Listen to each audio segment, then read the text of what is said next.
a busy couple of months ahead in cricket in 2025, with India facing England in a T20 and one-day series right now. That ahead of the ICC Champions Trophy in February, which makes its return after 8 years. Now, despite being ranked number one in both the ODI and T20 rankings, all might not be well in the India camp, though. Joining us here on this sporting planet to bring us more clarity, it is broadcaster Suhail Chandhok. Suhail, how are you?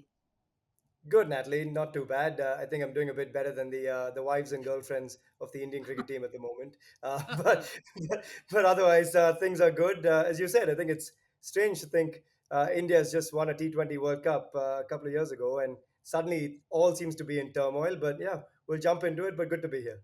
Yeah, fabulous to have you with us. And yeah, we'll come to the wives and girlfriends because you're right. That is another talking point. But just in general, I mentioned that all things might not be well in the India camp. Is there disharmony? Am I right in thinking that or not? Look, I think it's safe to say there is some sense of disharmony. Like I said, I used the word turmoil earlier because it seemed to be such a stable side. I think India was the unbeatable force over the last few years in every format.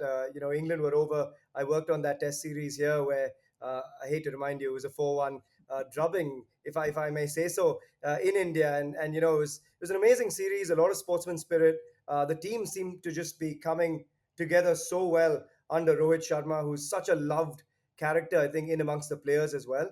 So to see the complete U-turn over the course of just one series in Australia, and albeit in very difficult conditions for a young team that's touring. I think we've kind of gotten ahead of ourselves, seen some crazy things happen in the last tour of Australia, and maybe gotten away with that as well. So the expectations being so high on what is essentially a young Indian unit, I think it's now become about how much excess baggage you can carry, the duration that wives and girlfriends can stay, who's going to be traveling by what airline, and whether everyone's going to stay in training together. Now, look, I think a lot of this actually needed to happen a lot long ago.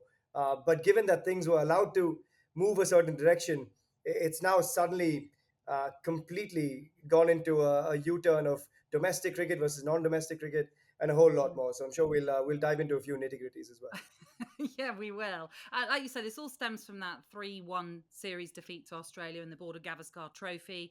Having won the first test as well, it all looked like it was setting up for a good stage for Australia, for India, I should say. But Australia came through to win in the end, as I've mentioned. That came about after the New Zealand defeat at home for India, Yeah. which was a 3-0 whitewash.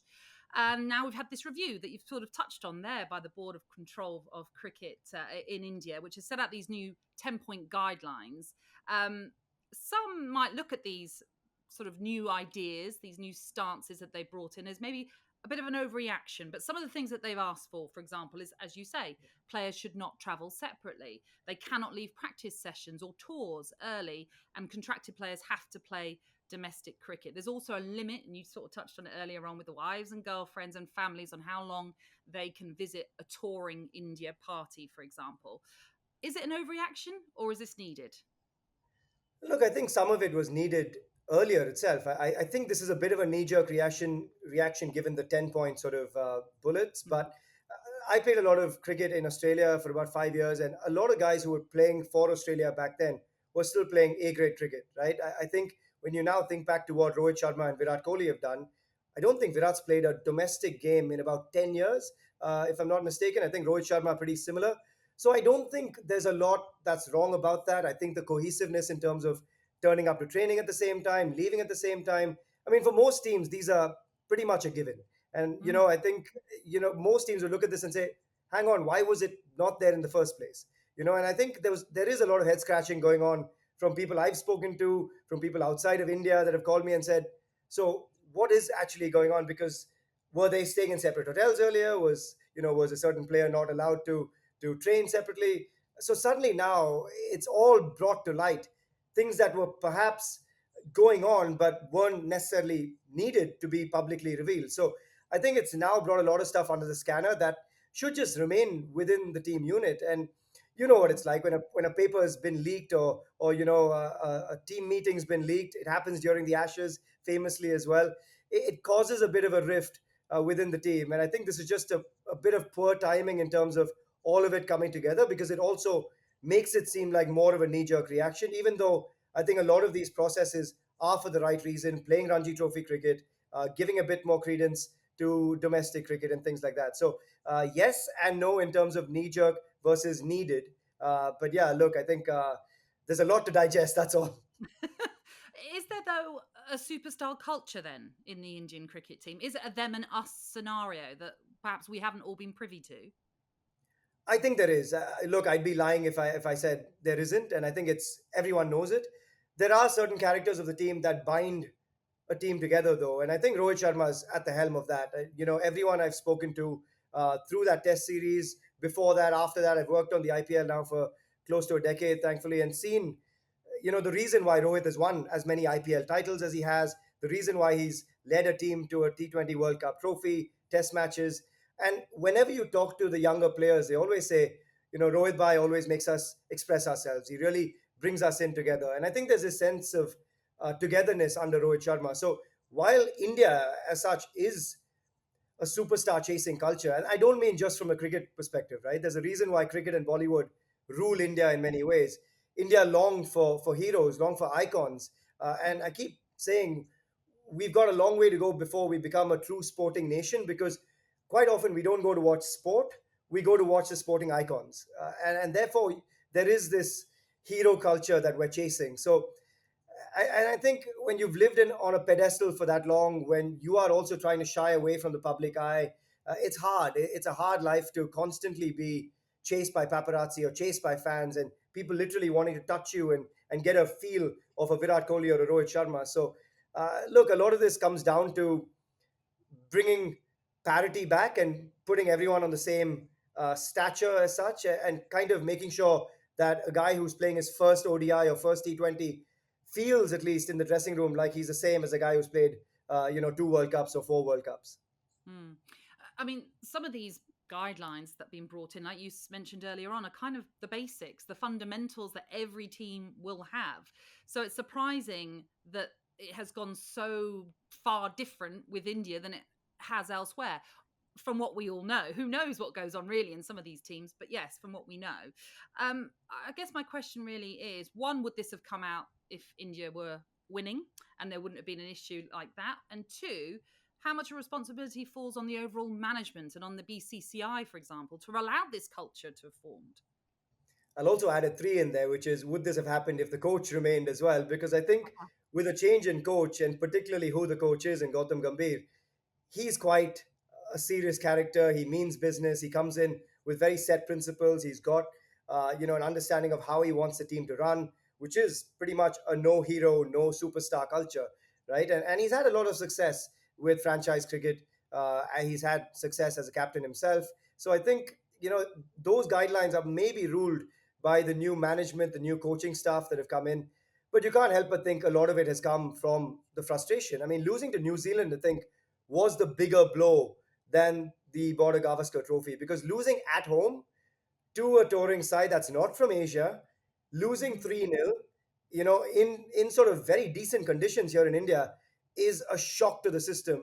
I mean, I think that to me is perhaps one of the biggest losses, or the most upsetting, shocking losses that this Indian side has had for a long time, particularly given the success of Team India. So, I mean, to answer your question in a couple of parts, one, I don't think this would have come down as hard if India had kept winning, because, as you know, winning's a habit, and when everything's rosy and nice, the not so good stuff gets shoved under a carpet and things are okay. Mm-hmm. So I think that's one. But two, I think the change in coach, the change in management has also brought this about. And maybe this was sort of bubbling under for a while and needing to come out as well. So uh, look, it's hard to blame the previous management, because I think things were set in a particular way when Virat was captain. He wanted things a certain way.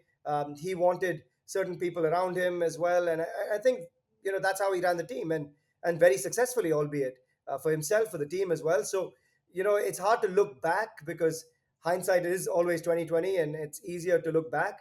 But if that success had sort of continued on, I don't think we'd be sitting here having the same conversation. So I think India's in a bit of a transition, as are Mm-hmm. England with the white ball side of things as well. But I think this is the first real rude awakening that Indian cricket has had for a while. Let's get into some of the more interesting guidelines as well. I was reading about perhaps some players can't have their personal chefs with them anymore, for example, and the families can only travel for or visit for 2 weeks if a tour is longer than 45 days. Yeah. I mean, 45 days in itself is a long time to be away from your family. It's crazy that the players have to travel so much and for such a lengthy period of time. When you're talking about nutrition and having personal chefs on board, surely there'll be some players that are going to rally against that and think, well, I need my nutritionist, I need my team around me to get the best out of me. Yeah, look, it's a tricky one because I was staying in the same hotel as the England team were during that test series when they were here. And I know there was a dedicated chef that was traveling with the squad, talking to the hotel chefs and people about resources and nutrients and ingredients that he needed. And he was the chef for the entire England squad at the time. Now, it is well known that a lot of Indian cricketers have traveled with personal chefs because they run a particular diet through the year. They're very particular about the food when they're out of the country as well. But I think again, this comes down to uniformity, unity as a team, that cohesiveness that we're talking about. Because I think now, if you get a chef that's equipped enough to do gluten free or vegetarian or vegan or anything else, I think the thought here is why can't he do it on a person by person basis? But it's just that one chef that does it rather than now catering to that superstar mentality. And I think it all boils down back to that parity, uniformity, cohesiveness. And I think these are few words that will be shared a lot through that dressing room. And I think that's kind of the bottom line of this, right? I kind of tilt towards the second half of it a bit more because, like you said, a tour of 45 days or sometimes longer is brutal, not just physically, but more mentally for a cricketer. Mm. And let's say you go out and you fail the first test and a half or two tests, you want your support system around you. And what if the 2 week curfew at that point is done, right? You're talking about a preseason into a tour game, into then the five tests or whatever it might be. If that's when you want your family around you the most, if that's when you want your wife or your girlfriend around you the most, you feel kind of hard done by if there's a hard and fast rule saying, 14 days done, sorry, here are your bags packed, here's your 60 kilos of baggage that you're allowed now, head back home. So Yeah. it's I think that's the tougher part that I think a lot of players will maybe try and speak to the management about, or have at least a reasonable conversation and say, look, within reasonable limits, I understand if it's a distraction, but I wonder how this is going to play out because it could also work completely the other way. Yeah, well, I was going to say about how it plays out and with the wives and girlfriends and families. I mean, are they? I don't know if you've heard from any of them, but I don't know if any of them are thinking, well, hang on, are you blaming the defeat in Australia and the defeat to New Zealand on us being a distraction? These are professional cricketers at the end of the day. They should still be able to do their game, play their game, whether or not they have their families there or not.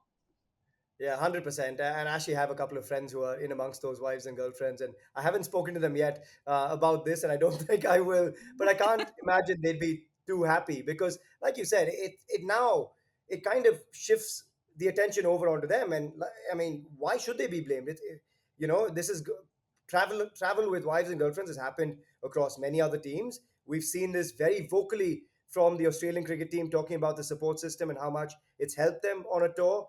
We've seen this on docu series across the globe as well, and I think it can be a positive influence if done the right way, if managed the right way, if kept within limits. It doesn't mean the wives and girlfriends need to turn up at practice sessions or tell the team how to manage a team and things like that. But if they're there as support, players need it. And it's hard to pin the blame on the support system of a player when ultimately it comes down to a player also needing to manage it the best of their capabilities. Now, if a player individually says, you know what, I'm distracted, now that's a conversation he needs to have in a mature manner with his wife or his girlfriend. And it might be a tough one, it may not go down very well, but that's, I think, an individual conversation that he needs to have to get the most out of his own game. So yeah, I can't I can't imagine it's a happy lot at the moment. No. And also, like we mentioned as well, that the mandatory part of the guidelines saying that players need to play in the domestic league in the Ranji Trophy that you said earlier on, just in terms of that cricket standard, for those that listen into this sporting planet, they might not know what that standard is like. What is that like? And will those players in the Indian team, in terms of, is it going to be good enough for their standard? I'll tell you something. The really funny part about Indian cricket at the moment is that actually we've gotten worse to playing spin over the years. I mean, I think back to the days of VVS Lakshman, Rahul Dravid, Virender Sehwag, Sachin, Ganguly, and we were known as a team that was unbelievable against spin. Suddenly, look at the recent New Zealand series, for example, or even the England series where Shoaib Bashir was, in amongst the pick of the bowlers. It was because India suddenly have a vulnerability versus spin. And one of the best things I think that these cricketers who are going back to the Ranji Trophy will benefit from is that quite often you get extreme high quality of spin bowling on display. So it's funny, if you had to put a B team of Indian spinners or a C team of Indian spinners, you could literally pick out of a hat of Ranji Trophy spinners and you'll get a great side. So I do think while you might get flat tracks, dust bowls as well in Ranji Trophy cricket. There is a real competitive spirit that'll come about. And I think when someone says, you know what, Virat Kohli is returning and playing against me after 10 years, he's a scalp I want in my books. So, this suddenly becomes the level that you're suddenly seeing is going to be amped up. Look, Indian domestic cricket is starved of eyeballs. And I think that's the same with county cricket. It's the same with Sheffield Shield cricket as well. So I think this will also help that, right? I think you have to think about the players that aren't on massive IPL contracts, that aren't in the Indian squad, and are playing Ranji Trophy cricket and domestic cricket alone through the year. It's not it's not a sort of a highlight reel kind of career. And for them to go about it with zero limelight, suddenly now they've got sort of a validation as well. And I think it's really important to see a lot of these players go back, play for their states. It's the reason they're also on this pedestal today. It's a reason they've been picked, let's say, in the past to play for India. Nowadays, it's all players being picked from the IPL or white ball cricket, and I hope that changes because you've got guys who are averaging 752 and not being picked at the moment. So I think there's a little bit of there's a little bit of irony about that statement of needing to play more domestic cricket, but then not actually picking guys who are doing well in domestic cricket at the moment.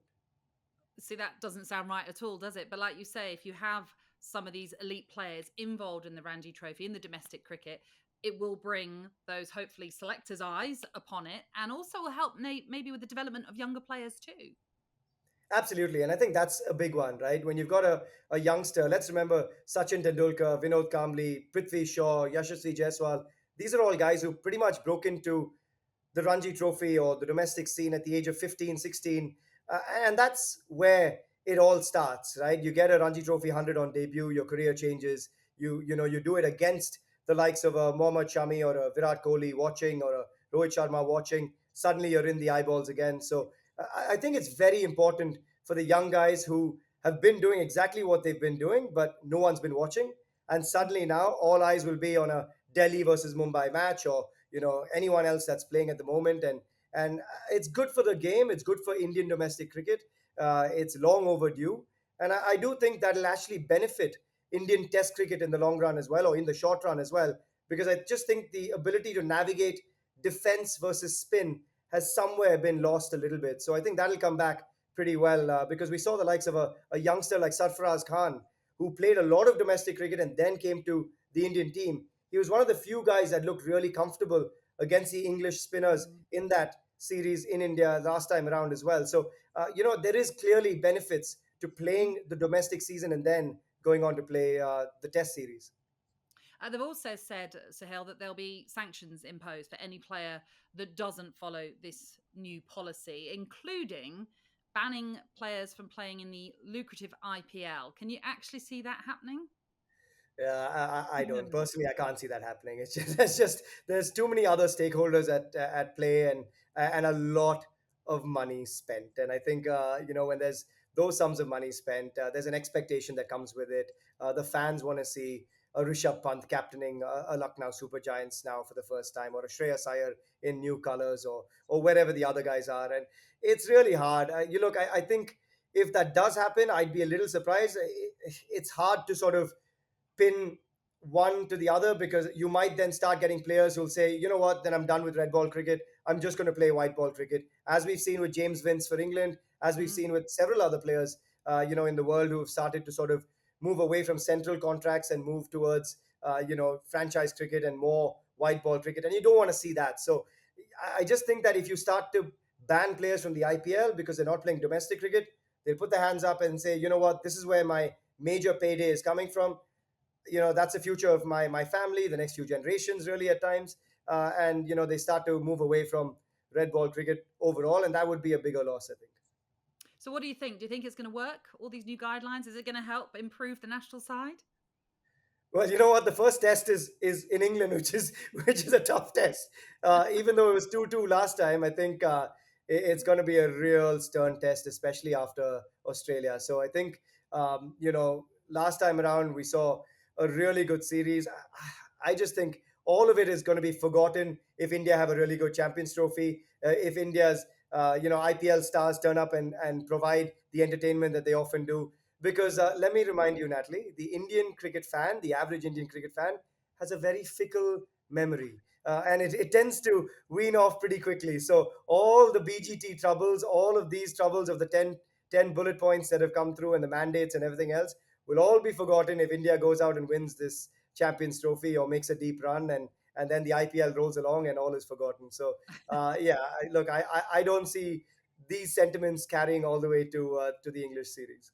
Okay. Just very briefly, before we look ahead to some of those events coming up, Gautam Gambier, we're not questioning him in any way. I mean, he's not been in charge for, well, it's less than a year, isn't it? So Yeah. his management is not being questioned. It's not time to move on already from him. No, I don't think so. And I think he's got the chops as well. He's proved it as a captain. He's just a very different sort of coach to what Rahul Dravid was. And I think people need to understand that there has to be that transition that is allowed in terms of time as well. You think of the last couple of coaches, Ravi Shastri, super chill guy, very relaxed, man manager to the core, and kind of a motivator to the core, right? Then you've got a Rahul Dravid who kind of sits back a bit more, but very much focused on bringing the young talent to the fore, giving them the platform, giving them a feeling that they can express themselves. And that's why Rahul and Rohit Sharma worked so well together as well. Rahul was, of course, coach of the under 19 squad. So he had worked with a lot of the guys that came from there into the Indian setup. And now suddenly you've got Gautam Gambir, who, let's not forget, has played with a lot of the guys who are currently still in the Indian setup and now is coaching them and telling them what to do. And at the same time, runs the show a bit differently to what Rahul or Ravi did, right? And I think, therefore, when you think about it, there's going to be some of the stuff that's going to feel like it's grating. But I think the intention is right. And I think if you look at what the intention is, if you look at his results as a leader, his results as a coach at times as well, he's got his head in the right place. The execution is coming through. He's a bit more hard on the players in terms of expectation. And that's understandable given the results that we're seeing, right? So I think you've got to give it a bit of time. In some sense, you think back to the days of Greg Chappell coaching India, and there was always kind of this clash of cultures. And India's very, very different in terms of the culture of how to say things versus an Aussie direct way of saying it or an English way of saying it. So, maybe it's just sort of within the Indian setup itself, a small little clash of cultures in this transition period. And I think it'll iron out, but I think it does need a little bit more time for it to sort of see the light of day as well. But it is a transitional time, like you've mentioned already. And I kind of want to ask about the futures of Rohit Sharma and Virat Kohli. Both retiring, of course, from the T20 cricket format. Both will be involved in the Champions Trophy. But is there an argument that their form in red ball cricket is a bit of a worry and that perhaps India needs to start looking for their replacements? Well, the fact that Rohit didn't play the fifth test was, of course, a worrying sign, right? And I think the numbers don't lie for both Virat and for Rohit. I think in Virat's case, I think what was troubling was just the fact that he just didn't change the way he was getting out, right? We've heard and seen what Sachin Tendulkar did in that incredible innings in Sydney, where he knew he was getting out outside the off stump and he made that adjustment. He just parked his ego aside and left every ball outside the off, made the bowlers bowl in the channel, bowl at him, and he started working the ball off the stumps. Now, we didn't see that same approach from Virat. We still saw him wanting to get on top of the bowlers, and it didn't work out. And the frustration just kept building and building and building. In Rohit's case, it was just, I mean, it was really hard to stomach, really, because, I mean, here's a guy who takes the best bowlers in the world on. Here's a guy who scored, I think, more ODI runs in the last few years than most in the world. And, he's a true world beater. So it was really hard for everyone in India to kind of understand what was going on, because also just the manner in which he was getting out as well, trying to work the ball to the leg side and getting rushed for time. It was very unlike Rohit Sharma. So I just wonder now how they're going to think about this, because England's even harder in some sense with lateral movement, and I think uh, you don't have a home series coming up for a while. While Virat and Rohit, if they had a home test series now, may have just got all that form back. I wonder whether, it's going to be a deeper slump in some sense if it's the same side that goes across to England. Having said that, though, last time around Rohit Sharma did get runs in England. So look, I think India needs his leadership more than anything else. I would like to believe that he's got more talent than most people ever have in the game, and so he can work out the chinks in the armor before the tour of England. But I don't know. I think it's going to be a really tough call because of the popularity as well of these two guys. It's not just any two players. It's arguably the two most popular cricketers in a country of 1.4 billion. So, it is a really, really hard, unpopular decision to have to take. So, look, I don't want to be in that selection committee at the moment. Are you sure? Yeah, you're right. I mean, Kohli averaged just 24 in that Australia series, and I think Rohit Sharma's highest score was 10. So Yeah. yeah, it was troublesome for both of them certainly. But they do bring that experience into Test squads, and when you've got a younger squad as well that you're trying to blend, maybe that's useful for Gambier and his coaching staff to have them on board still. I was just looking at the numbers actually from the last tour in 2021-22, and Rohit Sharma actually scored close to 400 runs, 368 runs from his 8 innings, an average of 52. And that's pretty handy, 100 and 250s.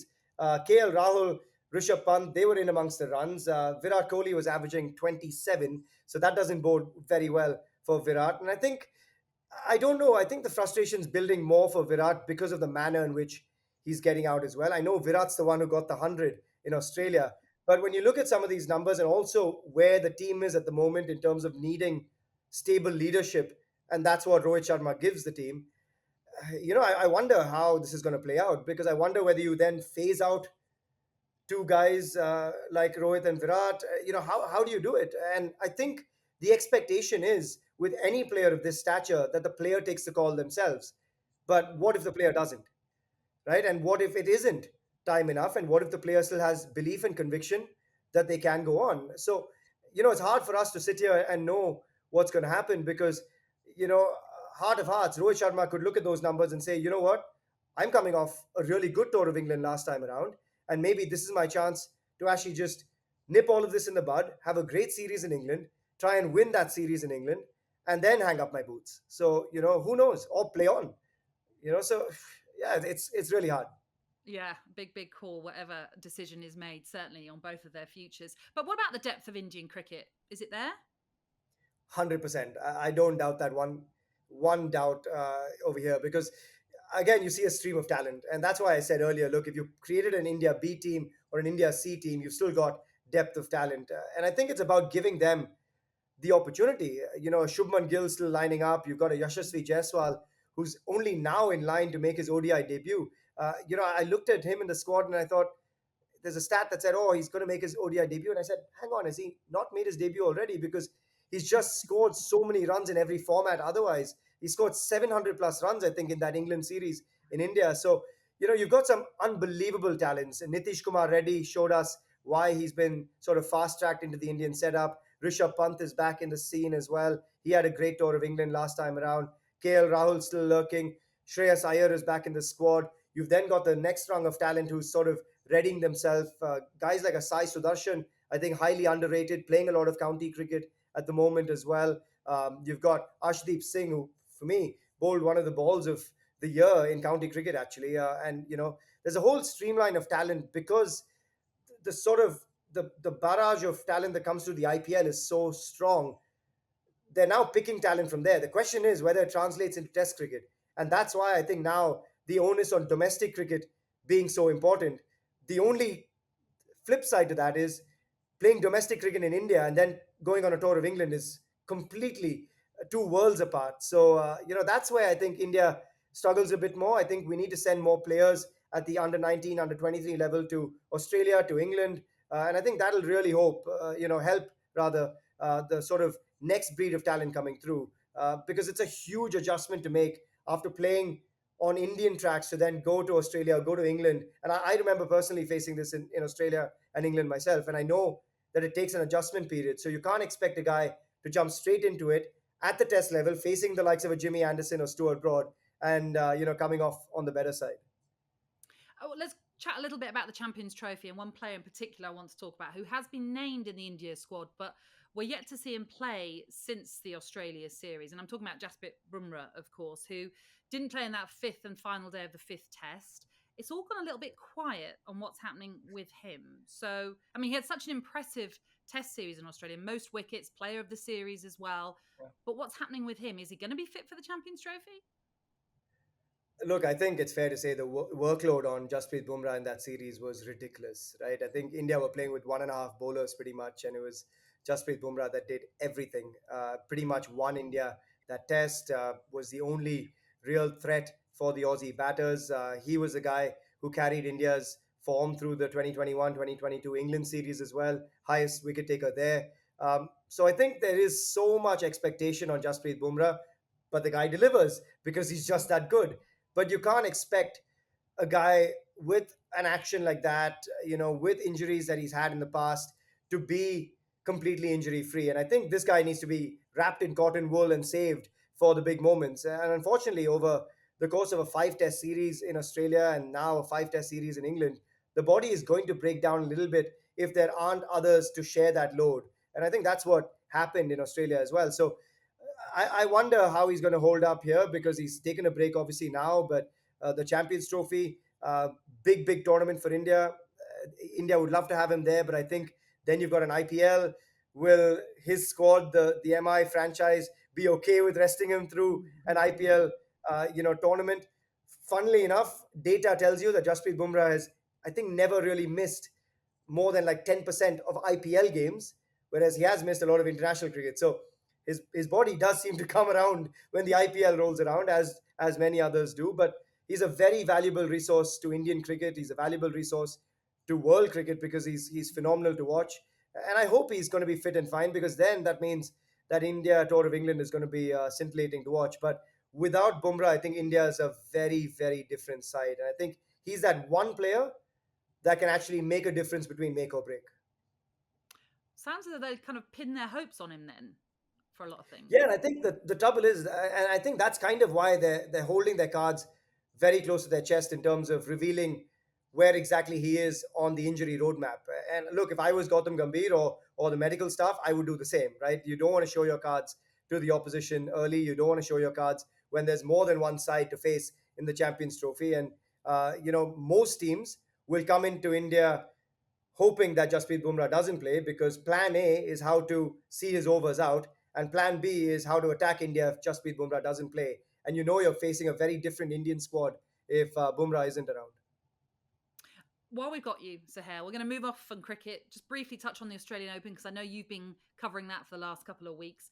What have you made of it? Which players have sort of stood out for you so far? Well, I think actually this AO has been all about the youngsters. I mean, guys like a Zhao Fonseca, Lerner Tien, Ben Shelton now into the semis. It's been kind of filled with the storylines of these youngsters coming to the fore. Jakub Mensik and all these other guys that are kind of top 40, top 50 players who are making their charge forward. And suddenly Carlos Alcaraz and Yannick Sinner seem old, which is crazy, right? And I think at the same time, Yannick Sinner, I actually got the opportunity to speak with him today on our show. And the guy is he's a robot. He serves aces for fun. He just knows what to do with efficiency. And to me, what's most impressive is the fact that he's come into the Australian Open with this cloud of the doping scandal around him. Same with Iga Swiatek. She's now been cleared.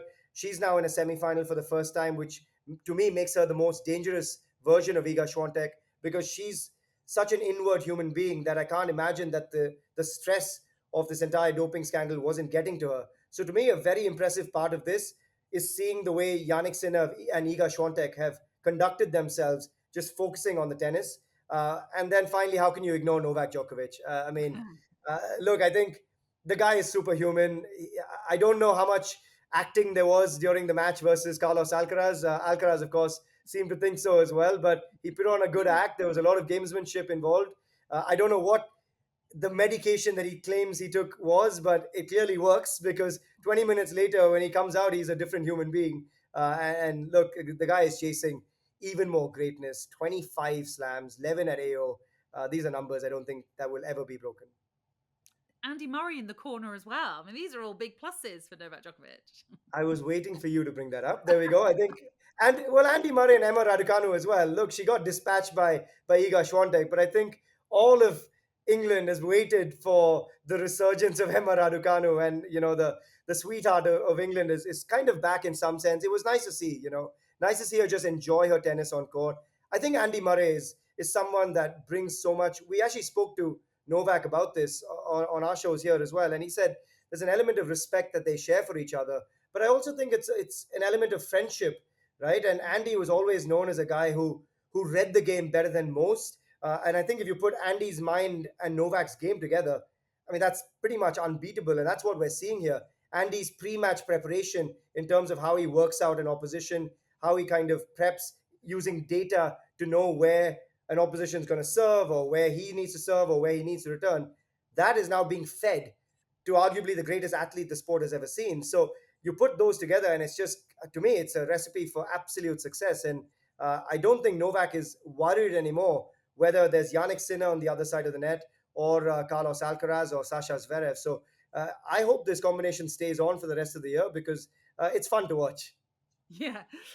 Just finally, I want to ask you about Rohan Bopanna because unfortunately he wasn't able to pick up another doubles title at Melbourne like he did in 2024. But just tell us about his legendary status amongst Indian tennis fans.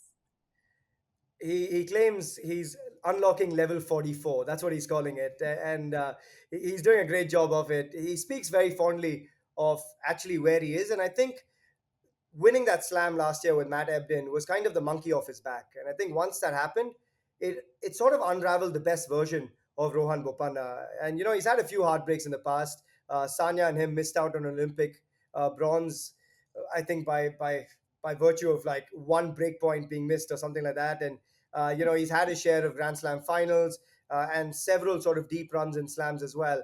But suddenly there's a freedom with which Rohan Bopanna is playing. Even in this slam, I thought he was unbelievable to watch. Some of the returns, he had an aerial forehand, which just showed you how athletic the guy is at the age of 44. His yoga is clearly working. His coffee is clearly working to keep the energy up as well. But the guy is a very good ambassador for the sport, Natalie, because he's also just a really good guy, very well spoken, very grounded, very humble. And I think, he's one of those guys who wants to give back. He's actually started this program called the Doubles Dream, where he's got all of India's doubles players coming together and training with him in the hope that India can churn out more doubles players. And actually, at the Aussie Open in 2025, India had, I think, 4 or 5 different doubles players, and they're all inside the top 100 now. So clearly, he's taken that upon himself. He's churning out the next set of doubles players at least. And kudos to him. I think you need a champion to be able to breed more champions, and a champion that's this involved always helps, I think.